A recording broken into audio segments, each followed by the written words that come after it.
Hello दोस्तों, मैं प्रमोद आप सभी का YouTube चैनल में स्वागत करता हूं। पिछले वीडियो में बात करें तो मैंने बेस ऑफ एक्सचेंज के बारे में, जिसमें मैंने बेसिक बताया था।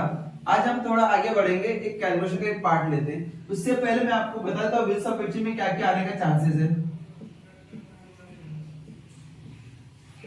अगर हम लोग ऑब्जेक्टिव्स का बात करेंगे तो ऑब्जेक्टिव्स में 3 टाइप क्वेश्चन पूछ सकते हैं।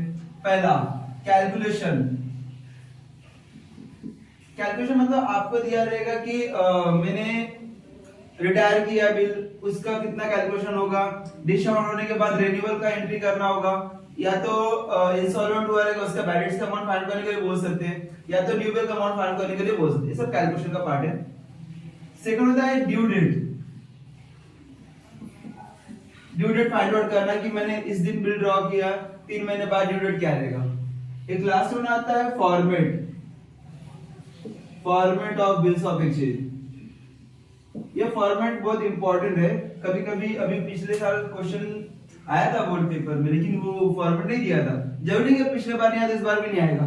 चांसेस अगर आपके सिलेबस में है तो फिर पढ़ के रखना, आपको आ सकता है फॉर्मेट। चलो स्टार्ट करते हैं बिल्स ऑफ एक्सचेंज का स्टार्ट।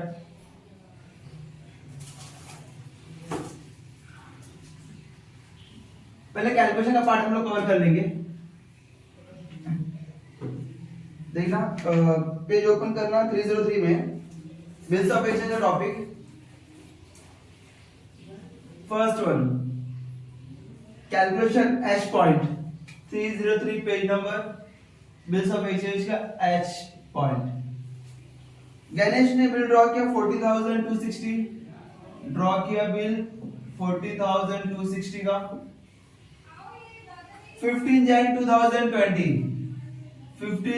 जैन 2020 को उसने बिल ड्रॉ किया था और 50 डेज के लिए था। ड्यूरेशन कितना है 50 डेज। उसने सेम डेट पे बिल डिस्काउंट किया है 15% पर एनम से। 15% पर एनम से उसने क्या किया, बैंक से डिस्काउंट किया। और फाइंड आउट करना है डिस्काउंट का अमाउंट कितना होने का चांसेस है। डिस्काउंट बोला कि आप डिस्काउंट का अमाउंट फाइंड आउट करो, तो यहाँ पे आपको डेज बोला है। जब भी डेज बोला रहेगा तो आपको डेज में ही क्या करना है, कैलकुलेशन करना है। अभी फॉर एग्जांपल 40260 बिल का अमाउंट है, मल्टीप्लाई करेंगे 50 डेज, लेकिन डिवाइड करेंगे 366 डेज से। 1 ईयर में कितने डेज होते हैं? नॉर्मल ईयर अगर हम लोग कैलकुलेशन करते हैं, नॉर्मल ईयर कितना है 365 डेज। एक लीप ईयर में टोटल 366 डेज होते हैं। लीप ईयर फाइंड कैसे करने का? अभी लास्ट का 2 डिजिट देखना, 20 है। 20 को अगर मैं 4 से डिवाइड करेगा तो जो बैलेंस आएगा वो 0 होगा, डायरेक्टली पूरा डिवाइड हो जाएगा, रिमाइंडर 0 आएगा। अगर रिमाइंडर 0 आता रहेगा तो मान के चलना वो हमारा लीप ईयर है। 4 से डिवाइड करने के बाद हमारा रिमाइंडर 0 आ रहा है तो मान के चलना वो क्या है, हमारा लीप ईयर है, क्योंकि 4 साल में एक बार लीप ईयर आता है। तो यहाँ पे 2020 है, यहाँ पे डिवाइड किया 4 से तो डायरेक्टली 0 आ रहा है रिमाइंडर, तो मतलब इसका मतलब ये हमारा क्या रहेगा, लीप ईयर है। चलो, तो यहाँ पे इसके लिए मैंने 366 डेज दिया और इसका रेट बोल रहा है कितना परसेंट, 15%। 50 divide by 100। ये कैलकुलेशन करना, जब ये कैलकुलेशन करोगे तो आपको डिस्काउंट का अमाउंट आएगा। 51 जा 50, 52 जा 100। इसको मिनिमाइज कर सकते हैं। 366 को अगर मैं 2 से डिवाइड करता हूं, 2 1 जा 2, 2 8 जा 16, 2 3 जा 6। इसको अगर मैं डिवाइड करता हूं, 2 2 जा 4, 0, 2 1 जा 2, 2 3 जा 6, तो 0 वो 20130 आ रहा है। तो 20130 को अभी क्या करना है, 50 से मल्टीप्लाई करना, 183 से डिवाइड करना है। ज्यादा कैलकुलेशन, ज्यादा खिचड़ी ना होने पर इसके लिए मैं इसको सेपरेट बना रहा हूं। तो पहले 20130 से डिवाइड कर लेंगे। 20130 डिवाइड किया 183। आपको दो, एक ये भी अमाउंट है, ये भी है, और ऊपर मल्टीप्लाई करना है, 183 से डिवाइड भी करना है, 2 से भी डिवाइड करना है, और मल्टीप्लाई करना है 15 को 20130 से। तो पहले मैं डिवाइड कर देता हूं, फिर आपका अमाउंट क्या हो जाएगा, मिनिमाइज हो जाएगा। 183, अभी यहाँ पे 2 यहाँ पे 1 है, तो यहाँ पे 1 से हम लोग डिवाइड कर सकते हैं। 183 डिवाइड बाय 20130, तो अगर माइनस करेंगे तो 11 में 3 का 3, 4 5 6 7 8 9 10 11, 8 आ रहा है। यहाँ पे 9 में से 8 गए 1, 1 में से 1 गए 0, और यहाँ पे एक बैलेंस कैरी किया 3, 183, वापस यहाँ पे बैलेंस भी 183 है, तो 1 से डिवाइड करेंगे 183 आया। ये 0 0 0, अब ये 0 बैलेंस है ना, ये 0 मैं यहाँ पे लेके आएगा तो ये 0 यहाँ पे भी आ जाएगा। आपने पढ़ा रहेगा पहले 9 10 में 6 7 में, तो किसे हम लोग 0 कैरी करते हैं। तो यहाँ पे कितना आया 110, तो यहाँ पे ऊपर 110 आया, मल्टीप्लाई, ये सब कैलकुलेशन कट हो गया, ये 15 बचा 15। अभी यहाँ पे ये भी कट हो गया, तो ये जब कट गया तो 110 आया। अभी 110 मल्टीप्लाई 15 डिवाइड बाय 2, अगर 2 से डिवाइड कर 2 1 2, 2 5 10, 2 5 10, ये भी डिवाइड हो गया, तो 55 मल्टीप्लाई 15, अगर मैं इसको मल्टीप्लाई करता है 55 मल्टीप्लाई 15, 5 5 25 के 5 यहाँ पे 2, 5 5 25 प्लस 2 27, 5 1 5, 5 1 5, 5 7 प्लस 5 12, 12 के 2 यहाँ पे 1, 5 2 7 प्लस 1 8, 8 25। हमारा डिस्काउंट का अमाउंट आ रहा है 825 रुपीज। तो यहाँ पे क्वेश्चन में बोला है कि आपको डिस्काउंट का अमाउंट ही फाइंड आउट करना है, तो आपको ये कैलकुलेशन करके डायरेक्टली जो अमाउंट आएगा 825 रुपीज, वो आपको क्या करना पड़ेगा, फाइंड आउट करना पड़ेगा। क्लियर है? ये कैलकुलेशन ध्यान से, ये कैलकुलेशन करना है आपको। इसमें कैलकुलेशन में क्या क्या वापस मैं रिपीट करता हूँ। उसमें टोटल अमाउंट दिया है 40,200 260, ये अमाउंट दिया है। फिर ड्यूरेशन दिया है 50 डेज, डिवाइड बाय 366, क्योंकि लीप ईयर है, ये ड्यूरेशन है। मल्टीप्लाई करना है, कितना परसेंटेज है, 15%, ये आपका परसेंटेज है। जब तीनों हम लोग कैलकुलेशन करेंगे तो आपका डिस्काउंट का अमाउंट आएगा। सेम कैलकुलेशन करना होगा इंटरेस्ट का भी। चलो आगे बढ़ लेते। क्लियर है मेरी? क्या बोल रफ करते इसको।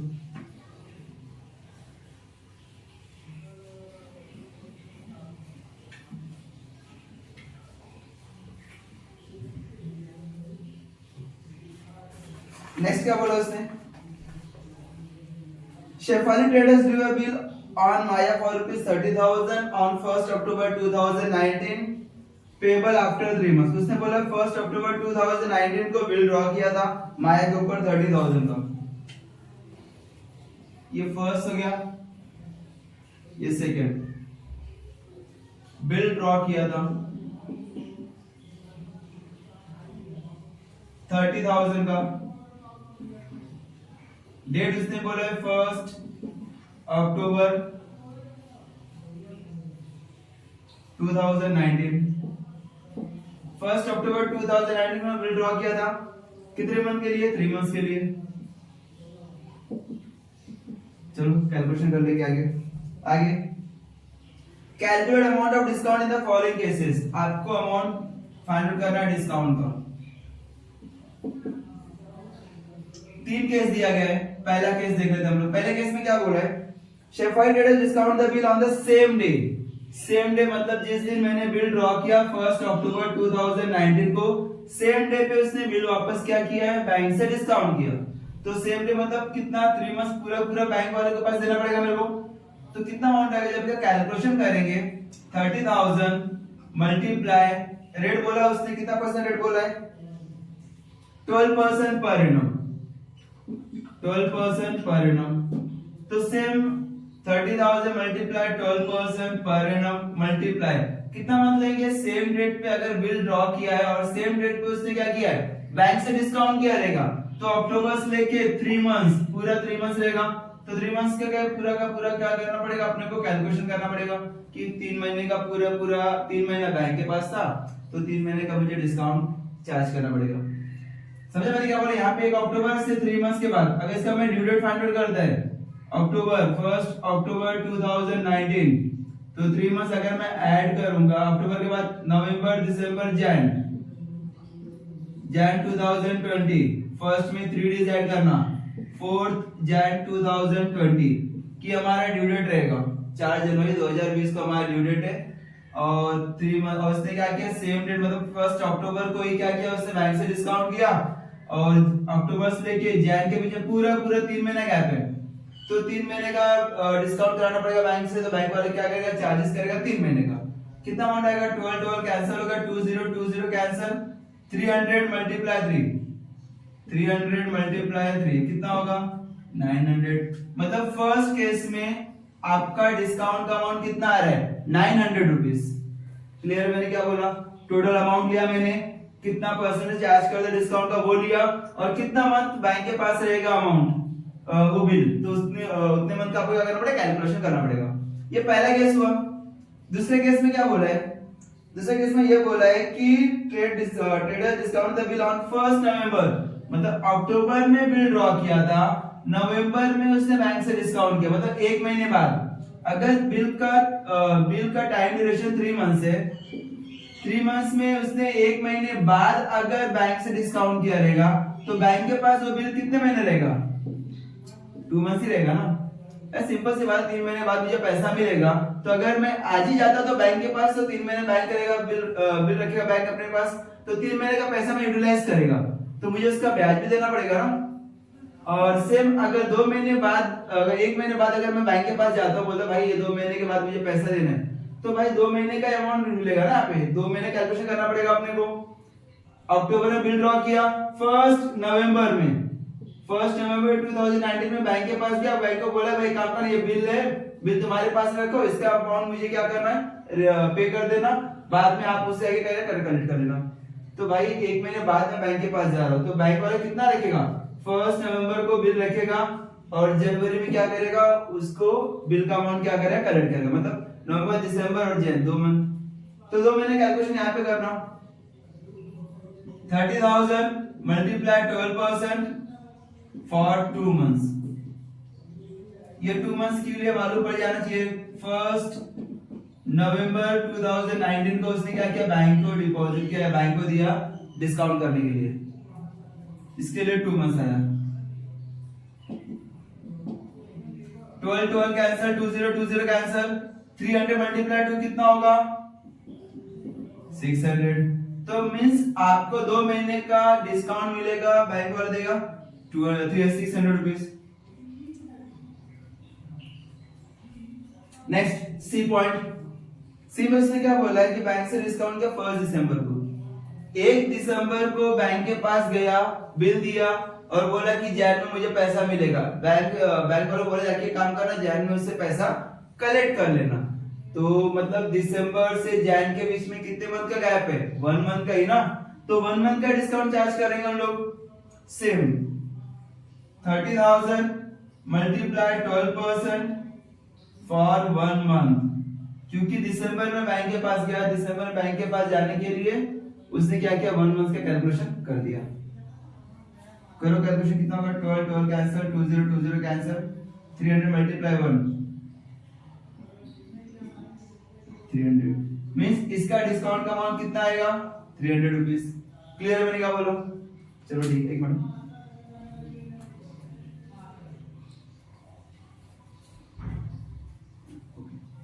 रखो इधर इसको 300। नेक्स्ट क्या बोला उसने,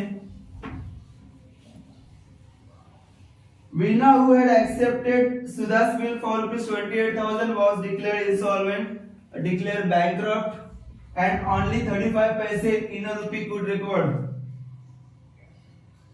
from her state। उसने बोला है कि एक पर्सन है, मैंने बिल बनाया था उसके ऊपर, और जब बिल दिया उसको तो उसने क्या किया है अपना बैंकक्रप्ट करवा लिया, मतलब बोला कि नहीं मेरे पास पैसा नहीं, कंगाल हो गया मैं। तो उस केस में 35 पैसे इन रुपी बोल रहे हैं, 35 पैसे इन रुपी।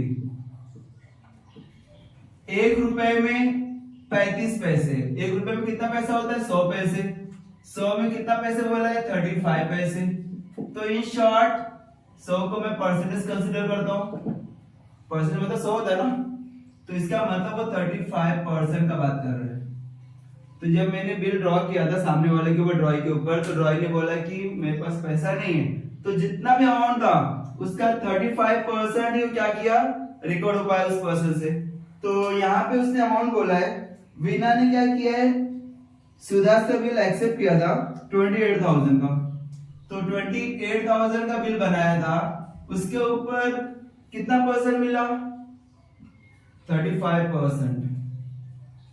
देखा यहाँ पे क्या लिखा है, was declared bankrupt and only 35 पैसे in a rupee could be recovered from her state। उसके प्रॉपर्टी से, संपत्ति से, जायदाद से जो भी रहा उसके पास, उसमें 35% अमाउंट ही रिकवर्ड हो सका। तो जितना मिला रहेगा वो हम लोग क्या करेंगे, कैश में लिखेंगे। लेकिन आगे उसने क्वेश्चन में क्या पूछा है, उन्होंने ये पूछा है कि calculate the amount of bad debts. Bad debts कितना हुआ, सिंपल सी बात है, अगर 35% पैसा मिला है, 35% रुपीस मिला है, तो बाकी बैलेंस नहीं मिला रहेगा।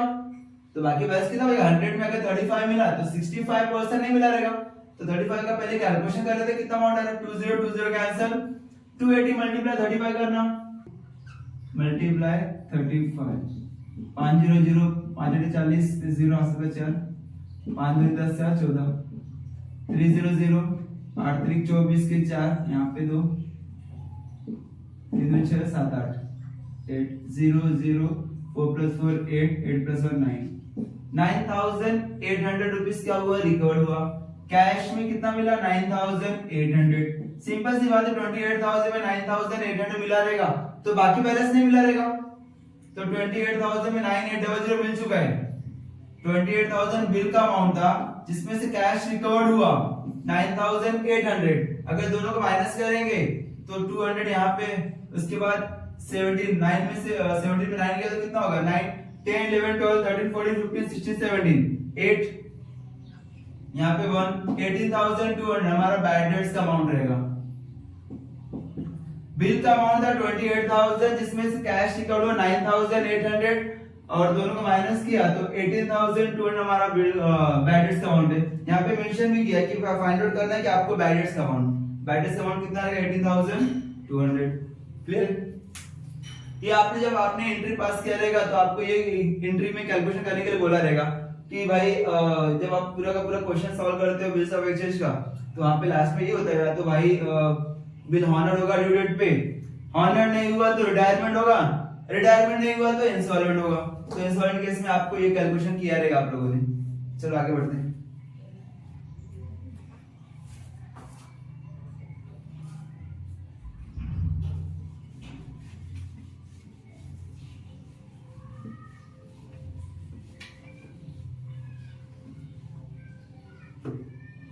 आगे उसने क्या बोला है, Nitin renewed his acceptance for ₹72,000 by paying ₹22,000 in cash and accepting a new bill for the balance plus interest at 18% per annum for 4 months।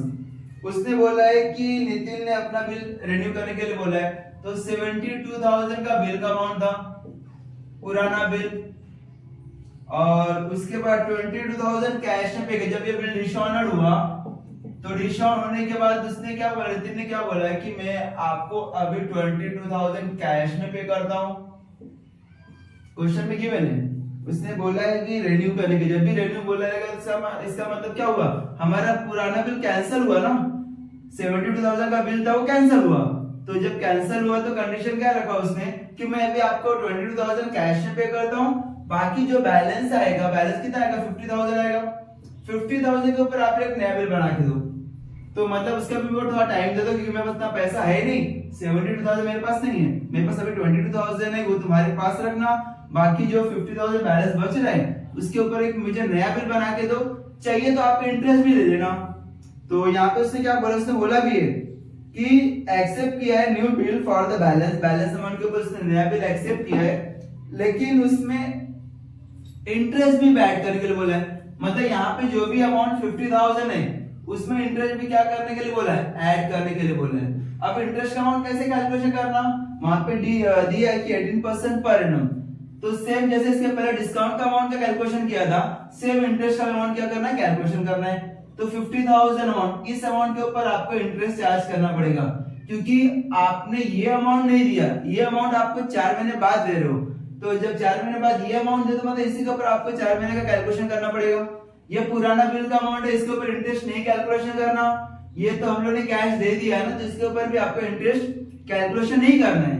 तो जो बाकी बच गया रहेगा बैलेंस, उसके ऊपर आपको इंटरेस्ट चार्ज करना है 50,000 मल्टीप्लाई कितना परसेंट बोला है उसने, 18%। कितने मंथ के लिए, 4 मंथ के लिए, 4 मंथ बोला वहां पे, तो 4 मंथ का आपको इंटरेस्ट फाइंड आउट करना होगा। इंटरेस्ट फाइंड आउट करने के बाद जो भी अमाउंट आएगा वो क्या करना, वहां पे बैलेंस अमाउंट में ऐड करके तो नया बिल बनेगा। तो डिवाइड करना है इसको, 4 1 जा 4, 4 3 जा 12,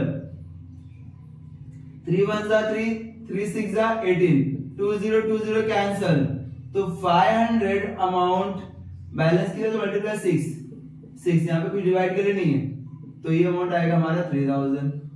इन शॉर्ट 3000 रुपीज आपको इंटरेस्ट पे करना है with principal amount, with amount balance amount. 50,000 plus 3 कितना होता है, 53,000। ये आपका अमाउंट रहेगा न्यू बिल का। जब सामने वाला नया बिल बनाएगा, जब ड्रॉवर नया बिल ड्रॉ करेगा, तो उस केस में उसका अमाउंट कितना होगा, 53,000। क्लियर है, ये इसका हो गया। नेक्स्ट वन, ये 4th पॉइंट था। 5th पॉइंट में क्या बोला है, निशा एक्सेप्टेंस फॉर 16,850। निशा ने एक्सेप्ट किया 16,850 send to bank for collection. अभी एक्सेप्टेंस का अमाउंट कितना है, एक्सेप्टेंस का अमाउंट है 16,850। ये रुपीस है 16,850, आपका रुपीस का अमाउंट है। एक्सेप्टेंस का बिल एक्सेप्ट किया उसका अमाउंट है। और जब इन्होंने बिल सेंड किया बैंक को कलेक्शन करने के लिए, तो बैंक ने क्या किया, बिल हॉनर हो गई, अमाउंट पैसा मिल चुका है, तो बैंक वालों ने कुछ चार्जेस चार्ज किया। तो 16,850 में 125 रुपीज डेबिट किया। डेबिट मतलब बैंक ने क्या किया, चार्ज किया अपना जो भी चार्जेस का नॉर्मल चार्ज रहेगा वो चार्ज किया 125 रुपीज। तो इसका मतलब बिल बना था, बिल था टोटल अमाउंट 16,850 का, जिसमें से बैंक ने अपना चार्जेस ले लिया 125 रुपीज, तो बाकी पैसा मिला रहेगा। तो 0 में से 5 गए 5 में यहाँ पे 4 में से 2 गए 2, 8 में से 1 गए 7, 6 1 मींस आपको आपके अकाउंट में कितना पैसा जमा होगा, 16,725। अभी ये आपको उसने क्या बोला है कि find out the amount actually received by drawer. Exactly drawer को कितना अमाउंट मिलेगा, ड्रॉवर को तो ये अमाउंट मिलेगा ना। उसने बिल बनाया था 16,850 रुपए का, और ये बिल दिया था बैंक को कलेक्शन करने के लिए। शायद से इस ड्रॉवर के पास टाइम नहीं रहेगा, तो और कुछ रीजन की वजह से उसने बैंक को बोल दिया कि काम करना है, इस पर्सन से पैसा कलेक्ट करके मेरे अकाउंट में डिपॉजिट कर देना।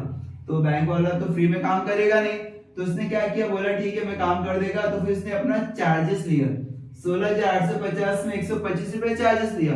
तो उस पर्सन 16,800 रुपए कलेक्ट किया और उसने अपना चार्जेस माइनस कर दिया, मतलब वो इस अमाउंट से माइनस कर दो। एग्जैक्टली आपकी जो ड्रॉवर है, ड्रॉवर के अकाउंट में 16,725 रुपए क्या किया, उसने डिपॉजिट कर दिया। तो ये अमाउंट मिला रहेगा उसको, ड्रॉवर को। क्लियर में क्या बोला, चलो नेक्स्ट ये हो गया। अभी नेक्स्ट क्या बोला उसने, a bill of rupees 16,000 was drawn by Keshav on Gopal on 12 जून 2019। एक बिल ड्रॉ किया था केशव ने गोपाल के ऊपर 12th, ये 6 वाला है, 12 जून 2019। इस दिन उसने क्या किया, बिल ड्रॉ किया था। और बिल ड्रॉ करने के बाद 2 महीने टाइम दिया था। अभी 2 मंथ्स का हम लोग फाइंड आउट करेंगे ड्यू डेट, तो कितना होगा, 2 मंथ्स, यहाँ पे 2 मंथ्स ऐड कर देना। जून के बाद जुलाई, अगस्त आ रहा है, अगस्त 2019 12। फिर 3 डेज इसमें ऐड करना, क्योंकि ग्रेस डेज आपको ऐड करना पड़ता है। 12 प्लस 3 कितना होता है, 15 अगस्त 2019। लेकिन ये हमारा पब्लिक हॉलीडे है, तो इस केस से हम लोग क्या कर रहे हैं, 1 डे बिफोर, एक दिन पहले का हम लोग क्या करेंगे, डेट लेंगे। तो 14 अगस्त 2019।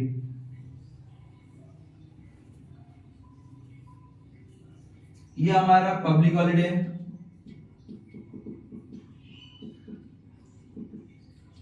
तो इस डेट पे हम लोग क्या करते हैं, ड्यू डेट लगा नहीं सकते, तो हम लोग क्या कर रहे हैं कि 14 अगस्त 2019 का हमारा ड्यू डेट रहेगा। लेकिन क्वेश्चन में आगे क्या बोल रहे हैं, what will be the due date if all of sudden the legal due date is declared emergency? मान के चलो ये हमारा लीगल ड्यू डेट, लेकिन ये इस डेट पे कुछ इमरजेंसी के लिए डिक्लेयर हो गया कि इस दिन में हॉलीडे रहेगा, इस दिन में आप ये कोई भी काम नहीं कर सकते हो, तो उस केस में आपका ड्यू डेट क्या रहेगा? तो कॉमन सी बात है, इसके प्रीवियस जा नहीं सकते क्योंकि ऑलरेडी हम लोगों ने प्रीवियस डेट लिखा है।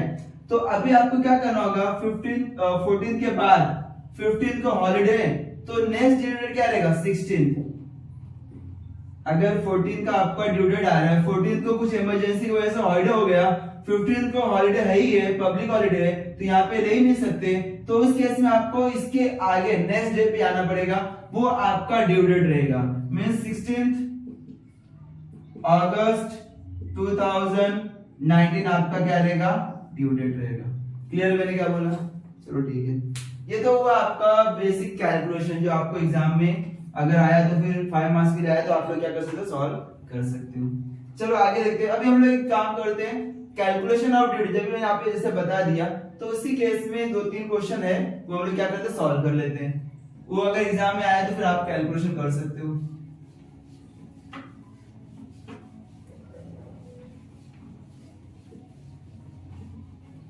इसके बाजू में ये क्वेश्चन नंबर जे पॉइंट है, जे में following complete the following table. एक टेबल है, ध्यान देना, इस टाइप का टेबल आपको एग्जाम में पूछ सकते हैं कि आप फाइंड आउट करो एग्जैक्टली कितना अमाउंट आने का चांसेस है।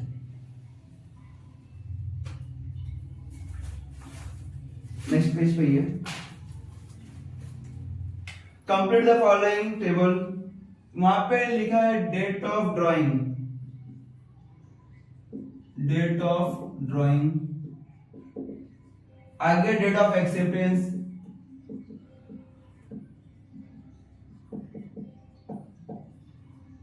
पेबल कितने मंथ का टाइम दे रहा है वहां पे, और ड्यू डेट क्या हो रहा है।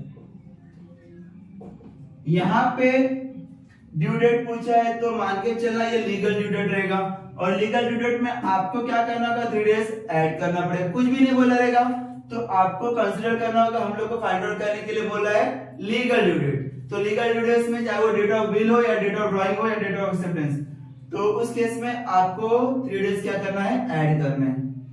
तो पहला क्या बोला? 30 जैन 2019, 30 जैन 2019 को उसने बिल ड्रॉ किया था। एक्सेप्ट किया 1 Feb 2019 को। ड्यूरेशन बोला उसने टोटल 60 डेज के लिए, 60 days after date. Due date क्या होगा? ये बॉक्स में क्या करना है? फिल करना है। अभी आफ्टर डेट बोला रहेगा तो आपको डेट ऑफ ड्राइंग का डेट लेना है। इसके पहले मैंने बताया था डेट ऑफ ड्राइंग और डेट ऑफ एक्सेप्टेंस का डेट कब लेना है। जब आफ्टर साइड बोला रहेगा तो आपको डेट ऑफ एक्सेप्टेंस लेना है, और आफ्टर डेट बोला रहेगा तो डेट ऑफ ड्राइंग लेना है। कैलकुलेशन कर लेते हैं। यहाँ पे डेज में बोला है ना, तो क्या करना? डेज में कैलकुलेशन करने के लिए बोला रहेगा, तो डेज यहाँ पे 30 जैन बोला है तो यहाँ पे 30 जैन 2019 लिखना, ये डे लेना, इसके बाद 60 डेज है ना, तो 60 डेज में ऐड करना। ऐड किया मैंने, फिर ग्रेस डेज 3 डेज हमेशा ऐड करना पड़ता है आपको। ये ग्रेस डेज है, ये कंपल्सरी आपको क्या करना पड़ेगा? ऐड करना पड़ेगा। ऐड करो कितना होगा? 0 + 0 + 3 3 हुआ, 6 + 3 9 हुआ, 93 डेज टोटल आ रहा है। अभी पहले कौन सा मैंने ऐड किया था? जैन ऐड किया था ना। जो मंथ यहाँ पे ऐड किया वो पूरा पूरा मंथ, उसमें कितने डेज थे वो माइनस करना है। जैन में कितना दिन होता है? 31 होता है, तो 31 डेज आपको क्या करना पड़ेगा? इसमें से माइनस करना पड़ेगा। 31 डेज फॉर जैन, 3 में से 1 गए 2, 9 में से 3 गए 6, तो अभी 62 डेज बचा। जैन का मंथ मैंने क्या कंप्लीट कर दिया। अभी फैब 2019 फैब में कितना दिन होता है? फैब में 28 डेज। ये लीप ईयर नहीं है ना, 2020 होता था, लीप ईयर होता था, लेकिन 2019 है, 2019 में 28 डेज ही होगा। तो 28 डेज क्या मतलब? यहाँ पे क्या करेंगे हम लोग? माइनस करेंगे। पूरा पूरा फैब मैंने क्या किया? माइनस किया। 12 में से 8 गए 4, 5 में से 2 गए 3, 34 डेज अभी बैलेंस है। अभी फैब भी हो गया। मार्च में कितना डेज होता है? 31 होता है, तो 31 मार्च में माइनस करना। ये मार्च का मंथ है, 4 में से 1 गया 3 में से 3 गया 0, तो आप मार्च का कौन सा मंथ आता है?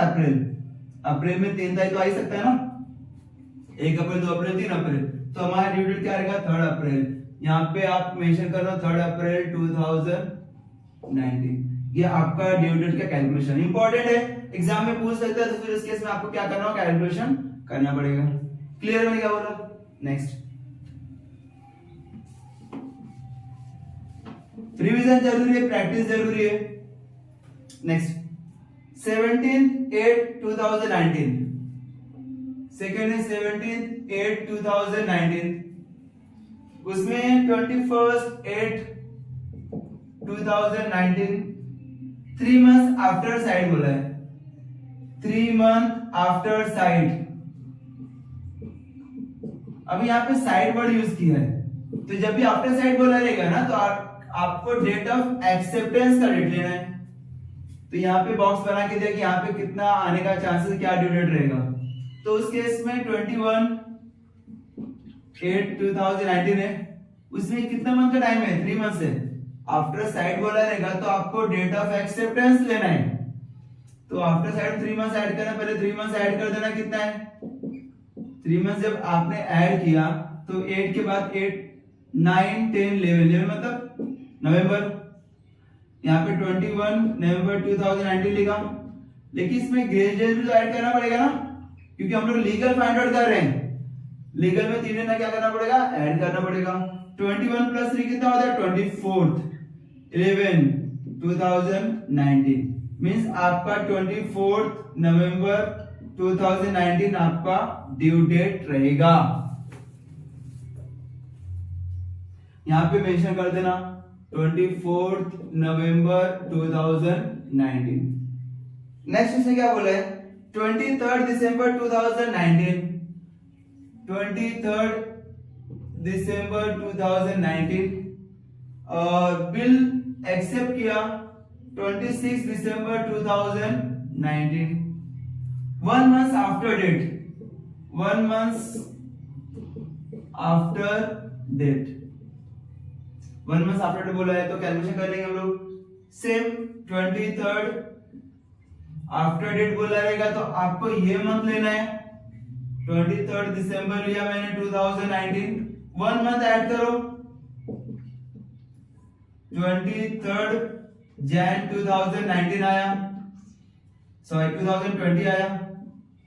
अभी 1 मंथ होने के बाद यहाँ पे 3 डेज भी तो ऐड करना पड़ेगा ना, क्योंकि ग्रेस डेज ऐड करना ही पड़ता है हम लोग को।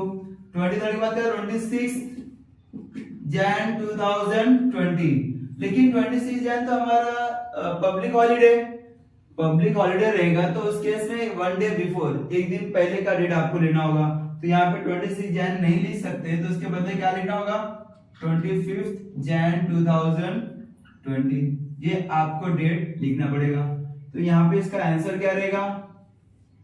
25 जैन 2020। क्लियर? मैंने क्या बोला? चलो नेक्स्ट, बस 1-2 3 बार क्वेश्चन प्रैक्टिस कर लोगे तो आपको पूरा कंसेप्ट क्लियर हो जाएगा।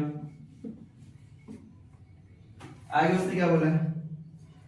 23 हो गया, 28 जैन 2019, 28 जैन 2019 और 1 मंथ का टाइम दिया, सेम डेट पे उसने क्या किया? एक्सेप्ट भी किया, 28 जैन 2019 को भी एक्सेप्ट किया।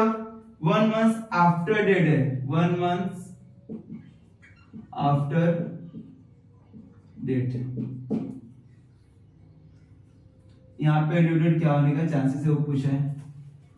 28, अगर मैं से कैलकुलेशन करता हूं 28 जैन 2019, 1 मंथ ऐड करो,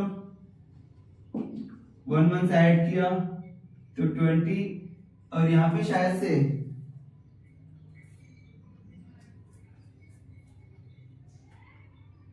यहाँ पे 2000 मिस्टेक है, यहाँ पे कैलकुलेशन कर देना, यहाँ पे 20 कर देना, ये 20 है क्योंकि यहाँ पे डेट ऑफ एक्सेप्टेंस में 20 लिखा है और डेट ऑफ ड्राइंग में 19 लिखा है, तो 1 साल का गैप ज्यादा हो गया, तो उस केस में ये प्रिंटिंग मिस्टेक है शायद से। तो यहाँ पे 20 करो, यहाँ पे भी 20, यहाँ पे 20 तो दिया है, 20 दिया यहाँ पे, लेकिन यहाँ पे भी क्या करना है? इसको कन्वर्ट करके 20 कर देना। तो 28 जैन 2020 को बिल एक्सेप्ट किया, सेम डेट बिल ड्रॉ किया, सेम डेट उसने क्या किया, बिल एक्सेप्ट भी किया।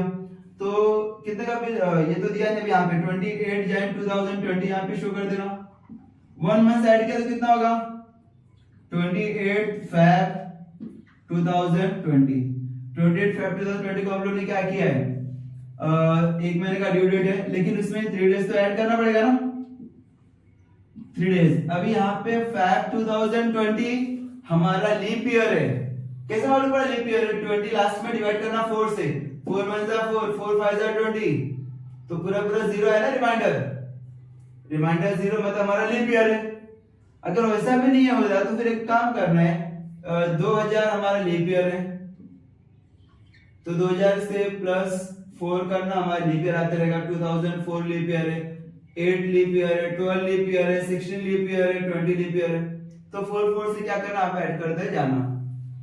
तो यहाँ पे 20, तो फिर 2020 में फैब कितने का दिन होगा, 29 का होता है ना, तो यहाँ पे 29 के बाद वापस 3 डेज ऐड करना है, 30 31, तो मतलब 1 और 2, तो यहाँ पे क्या होगा, ऐड किया तो 2nd मार्च 2020, ये हमारा नेक्स्ट हमारा डेट क्या रहेगा, 2 मार्च 2020। 28 फैब को आया ना यहाँ पे, 28 फैब में 29 हो गया, 3 दिन मुझे ऐड करना है, 3 डेज ऐड करना है, तो 28 में 1 दिन चला गया, तो फिर हमारा फैब में तो टोटल 29 फैब हो गया। 29 फैब में 3 में से 1 मैंने यहाँ पे दे दिया, तो अभी भी 2 बचा ना, तो 2 मतलब 29 के बाद मार्च 1, मार्च 2, तो हमारा मार्च 2 हमारा क्या रहेगा, ड्यू डेट रहेगा। यहाँ पे आंसर क्या आएगा, 2 मार्च 2020। क्लियर है मैंने क्या बोला, चलो ठीक है, ये देख लेना। नेक्स्ट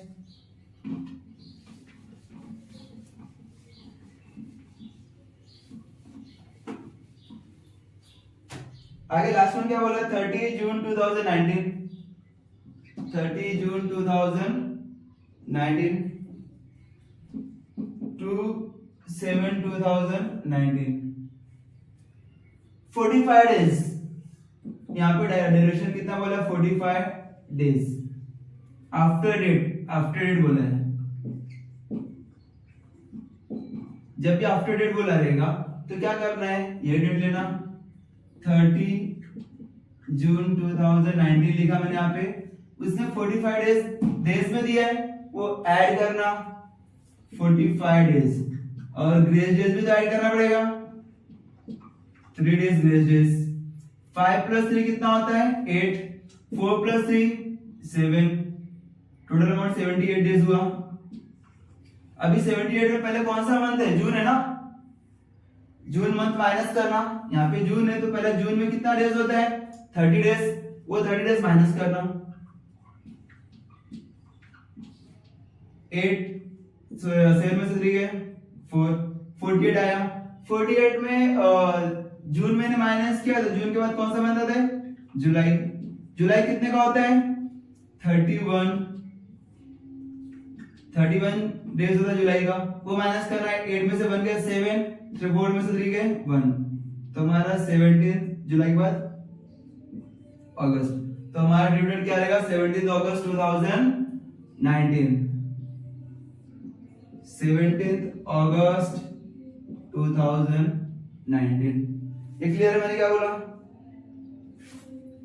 समझा आपको? हाँ, याद रखना कि एग्जाम में प्रिंटिंग मिस्टेक होगा नहीं। अगर आपको यहाँ पे 2020 पे यहाँ पे 19 भी है, तो यहाँ पे भी आपको 19 करना पड़ेगा, मतलब 1-2 मंथ का आगे पीछे रहता है, 1-2 साल का आगे पीछे मोस्टली नहीं रहता, ठीक है।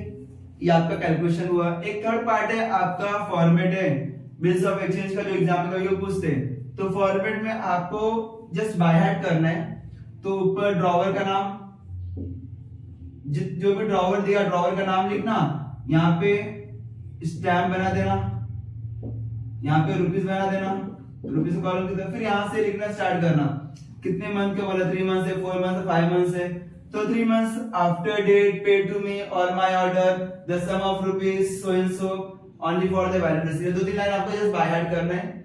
बाय हार्ट करने के बाद यहाँ पे साइन कर देना, यहाँ पे किसका साइन रहेगा, ड्रॉवर का। ड्रॉवर का साइन होने के बाद यहाँ पे ड्रॉई का नाम आएगा, यहाँ पे ड्रॉई का कोई डिटेल्स रहेगा, भाई किसको हम लोग बिल बना रहे ड्रॉई का, तो ड्रॉई का बिल एड्रेस वगैरह लिखने के बाद फिर लास्ट में साइन करेंगे किसका, ड्रॉई का साइन होगा, वो एक्सेप्ट करेगा।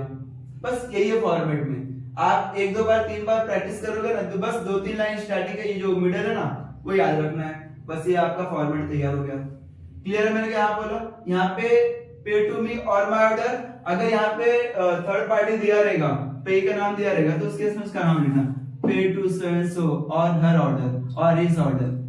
बस दो तीन लाइन याद रखना है। ऊपर बिल्स ऑफ एक्सचेंज का फॉर्मेट, यहाँ पे बिल्स ऑफ एक्सचेंज, बाजू में ड्रॉवर का डिटेल्स और यहाँ पे स्टैम्प, उसके नीचे रुपीस, और यहाँ पे बैक जो भी मिडल में दिया है बॉडी ऑफ द लेटर में 3 months आफ्टर डेट पे टू में जो भी रहेगा वो सब दो तीन लाइन में लिखना। फिर यहाँ पे ड्रॉवर के नीचे यहाँ पे ड्रॉवर का साइन कर देना।